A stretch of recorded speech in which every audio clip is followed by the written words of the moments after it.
offers some guidance specific to DLs. One thing I'll note right away is if in these videos something happens where the quality goes out and you can't understand what I'm saying, please let me know. Don't just let it go unnoticed. I can remake something, do what I need to do. So just please let me know. Once again, that you'll have a just like in the video for all family group leaders, I'll send you out a document with this information. I think it's probably best to read along while you watch. First, get your technology straight is what I'd recommend for virtual uh, stuff. We recommend Zoom. Um, Test it with your quad. This would be a good opportunity to have a quad meeting. Keep talking with each other. You can divvy up duties during this time, but test some things. Test breakout rooms. If you want to have some fun with the polls and whatnot, you can test that as well. So that's that. Be aware of dead spots in your apartment. I think my desk in the VCM is a dead spot, so I should be aware myself. And be creative. Have fun. That's make this your own. I would also recommend that you schedule your meeting. If you use Zoom, you can schedule a meeting, and that way you can send out the link to people beforehand. So if you just go to the Zoom website, you can do that. And again, you have access to premium Zoom through Virginia Tech, and I have the link to that in the notes I'm going to send out. So that is that. That's the technology. Now, regarding your leading a Bible study, we said this in another video, but I'll say it again. Reaching out to people is critical right now.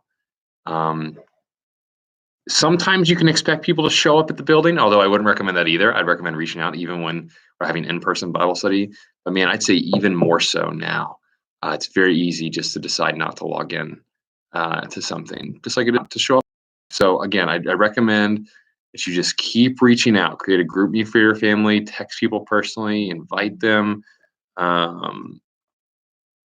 Just make those connections. Don't do a build it and they will come kind of mentality for this. Be real intentional. Set the tone. It's going to be really important. We talked about this in the other video, but embrace the awkwardness. Shine a light on it right away. Hey, being digital might make this more awkward. We're just going to roll with it.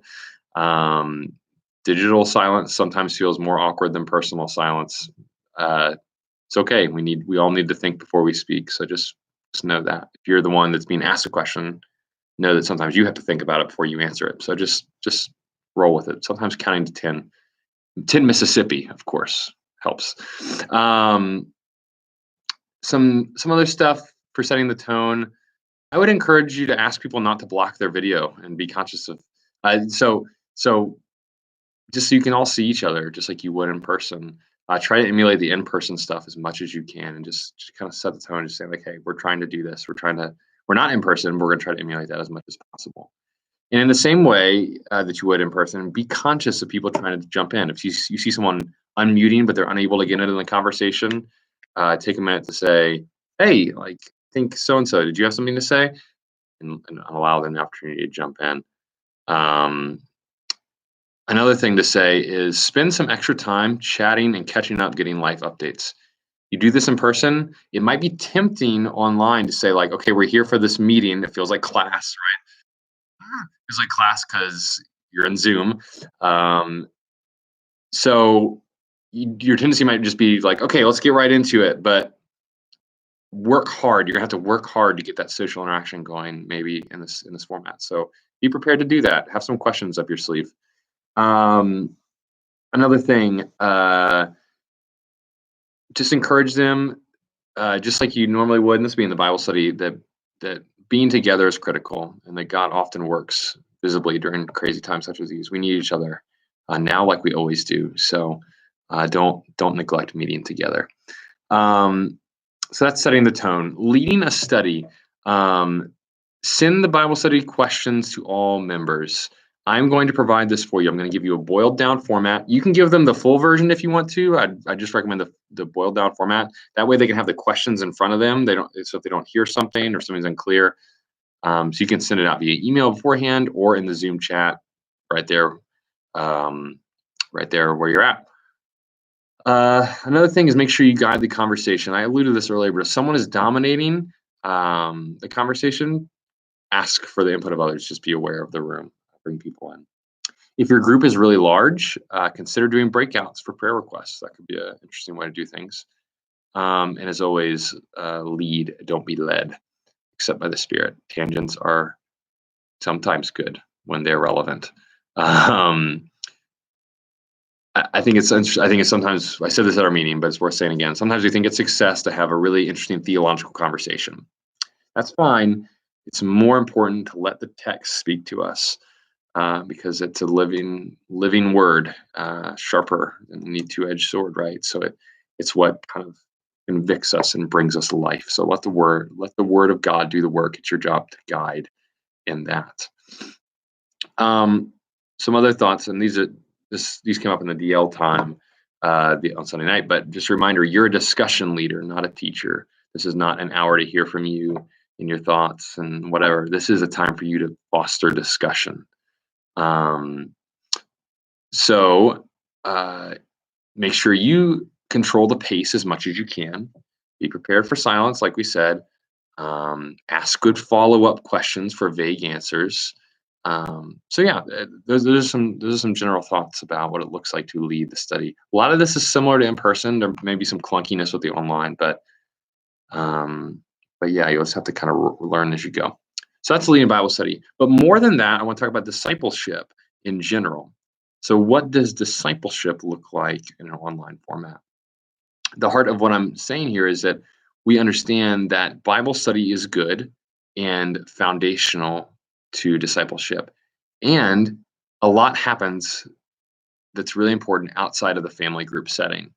And so I'd like to encourage you to set up something outside of your family group to intentionally connect with people, whether that be one-on-one or small accountability groups, whatever you want to do.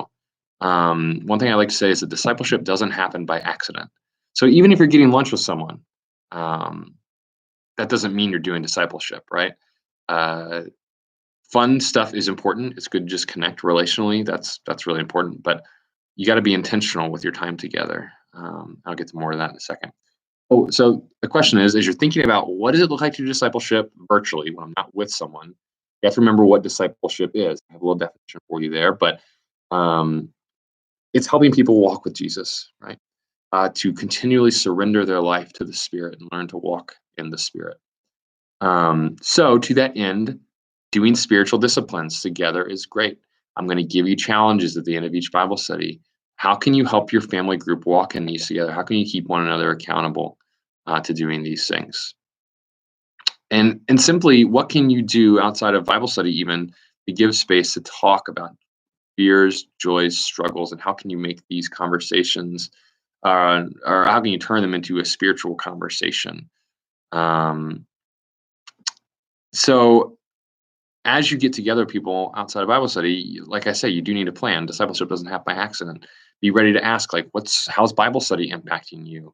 Don't just ask, what did you learn? Be like, well, how are you growing? How are you experiencing God right now? What did you learn from 633? Things like that. And I sent out a guide. I have that in the Google Doc you'll get of good startup questions. This doesn't have to be overly formalized, but it does have to have some intention to it. And specifically with the virtual piece, I have some thoughts here, some things you could do aside from just getting together on Zoom, which is great. I've heard some really good things about GroupMe accountability. Some BCM girls did this last semester with posting 5 things they were thankful for each day, and they held each other accountable to that. I thought that was wonderful. You could also commit to posting like, what's a way you saw God work that day? What's something you read in the Bible that day? What's something you prayed about that day? If you create a GroupMe and you say, hey, let's commit to doing this together, and don't just come down and be like, this is what we're doing, but ask, get some ideas. Often people have better ideas than what we have. Another idea that came back in the survey is to read a book together. That's a great idea. If some people in your group want to read a book, go for it. If you need some ideas, staff can help with that. Another person put in the leadership survey virtual coffee chats, which I like. Just pour your own coffee and drink together. I like that a lot. And another person suggested that we really lean into prayer, and I think that's well said.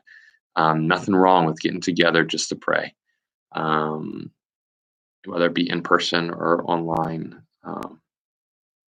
A meeting is not wasted just to get together and pray.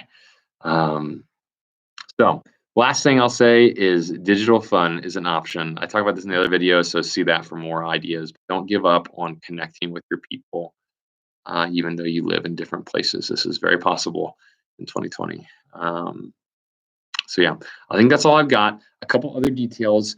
Tomorrow or the next couple days, I'm gonna go ahead and post a video specific to the first Bible study. So you'll see the Bible study posted on the website soon. Um, and next to it, eventually, you'll see a kind of participant guide, which is just boiled down into the questions. So you'll see that coming up, and a video will come up soon. I am here. If you have any questions, I'm in Blacksburg, but please reach out. I want to help you I want to help these first few weeks go well for you. Don't be discouraged. These weeks can be tough, okay? And if they are tough, just know that we are new terrain here, and we need to be listening every day to what the Spirit is doing and be open to God's movements. So please, let's talk. Let's work it out together with Him. So love you all. Reach out. Hope you're doing okay. Talk to you soon.